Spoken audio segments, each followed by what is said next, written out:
Cet épisode, on va voir ensemble quelle approche privilégier dans votre vie d'investisseur. Donc si vous devez faire le choix entre une approche par diversification ou une approche plutôt par concentration, on verra notamment pourquoi la majorité des investisseurs particuliers confondent la diversification avec l'allocation d'actifs et pourquoi ce n'est pas du tout la même chose. On verra également ensemble ce qu'est exactement l'allocation d'actifs et donc les grands principes qui régissent cette dernière, notamment pour qu'elle soit efficace et qu'elle ait des résultats sur le long terme.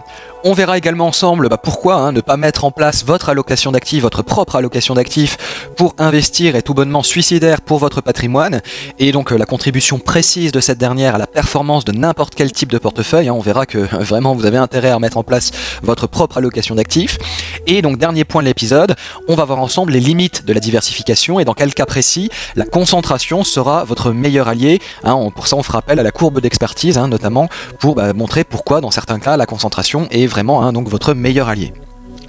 Donc pourquoi parler de diversification ou de concentration ? Tout simplement parce que quand on débute, quand on est un investisseur débutant, généralement on lit pas mal de prospectus de produits financiers, on écoute un peu ce qu'a à dire notre conseiller financier, éventuellement on lit quelques livres sur le monde de l'investissement, notamment qui ont été écrits par des experts du monde universitaire, et on se rend compte assez vite, notamment aussi parce que c'est un principe de bon sens, que la diversification est pour ainsi dire le nerf de la guerre. Alors dans ce cas-là, évidemment, si on aboutit à ce raisonnement-là, si on fait donc confiance à tous ces experts et aux conseillers financiers, au monde universitaire, le raisonnement à l'œuvre dans ce cas-là, c'est tout simplement que les différentes classes d'actifs évoluent dans des directions différentes. Donc si le marché se casse la figure sur une classe d'actifs en particulier, il reste à ce moment-là les autres classes d'actifs qui devraient permettre de traverser les turbulences de manière plus ou moins sécurisée pour le reste du portefeuille. Autrement dit, si on perd d'un côté, on espère éventuellement gagner de l'autre, ou en tout cas ne pas perdre autant de l'autre côté. Alors évidemment, vous l'avez deviné, si j'ai amené un petit peu le sujet de cette manière-là, c'est que c'est à mon sens une définition un peu naïve, tout simplement parce que déjà, d'une part, il faut quand même faire la différence entre la location d'actifs et la diversification.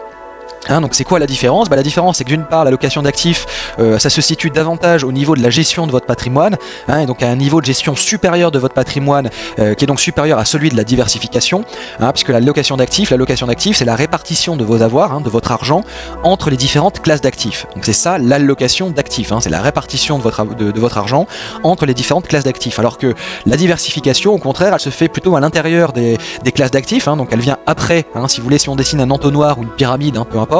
L'allocation d'actifs c'est la base de la pyramide et la diversification elle arrive par exemple au premier étage de la pyramide. Donc la diversification, je vous le disais, elle se fait à l'intérieur des classes d'actifs, notamment au sein des catégories d'actifs du style actions, obligations et immobilier.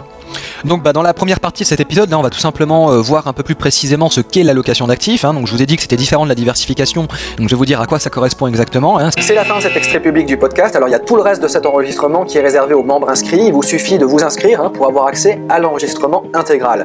Mais pas que ça, vous allez recevoir tous les jours de la semaine, du lundi au vendredi, toutes les semaines, un nouvel épisode dans lequel vous allez apprendre des recettes d'investisseurs, des trucs, des astuces, des méthodes qui vont vous permettre de générer des revenus passifs plus facilement, des méthodes qui vont vous permettre de vous libérer progressivement du métro boulot dodo et de gagner votre indépendance financière sûrement et progressivement. Alors vous allez apprendre des méthodes qui ont déjà été appliquées avec succès par des centaines d'investisseurs avant vous et que je vais vous révéler au travers de ces différents épisodes. Des méthodes qui vont vous permettre par exemple d'épargner plus sans éprouver de frustration et en vous sentant plus heureux et fier de vous, de vous construire un patrimoine à toute épreuve, quel que soit l'état du marché, de vous organiser mieux, d'être plus efficace pour gagner du temps et faire en sorte que votre argent travaille vraiment pour vous et non l'inverse. Et puis des méthodes qui vont vous permettre de générer des rendements à 2 chiffres, même lorsque le contexte économique et financier est particulièrement morose. Vous allez apprendre également à investir en faisant en sorte de ne pas perdre d'argent et vous allez voir qu'avec un peu de méthode c'est possible et même très facile, que ce soit d'ailleurs en bourse, dans l'immobilier ou même dans les matières premières.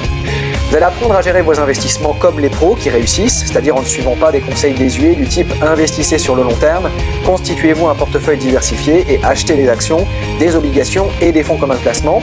Et puis surtout, vous verrez que pour gagner votre indépendance financière, vous ne devez surtout pas gérer vos investissements comme le font la plupart des gens qui suivent les conseils des gourous de la finance.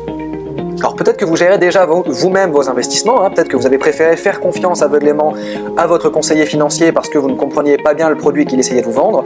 Alors c'est le moment d'aller plus loin, de passer à l'échelon supérieur.